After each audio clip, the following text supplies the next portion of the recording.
Hello everyone, আসসালামু আলাইকুম। কী অবস্থা সবাই? আশা করি অনেক ভালো আছেন। আবার চলে আসলাম নতুন আরেকটি ভিডিও নিয়ে।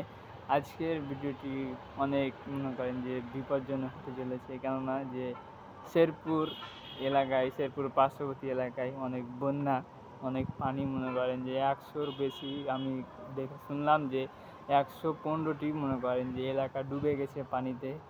পার্শ্ববর্তী এলাকায় যে পাহাড়ি এলাকাগুলো আছে ওদিককার পানি এসে ওনাদেরকে বাড়ি যত যা আছে সব কিছু ভেসে নিয়ে চলে গেছে।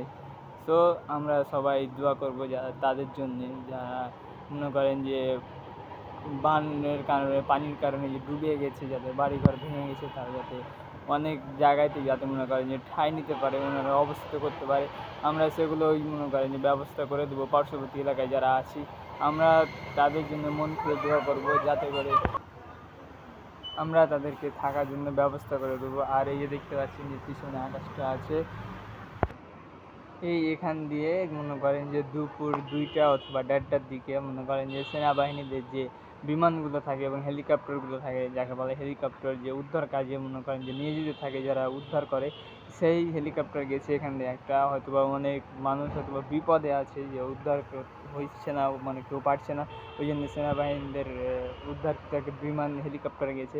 তো আমরা সবারই জন্য দোয়া করবো, যাতে করে ওনারা তাড়াতাড়ি মনে করেন যে পানি শুকিয়ে যায়, ঠাঁই পায়। আর এদিকে অনেক পানি হয়েছিল, তার কারণে মনে করেন যে আরও বিপজ্জনক ছিল এই আবহাওয়াগুলা। যে কেউ যদি উদ্ধার করতে যায় বা গেছে যারা, ওনারা মনে করেন যে বৃষ্টির কারণে অনেক বিপদ সম্মুখীন হয়েছে, যে বিপদে ওনারা পড়েছে।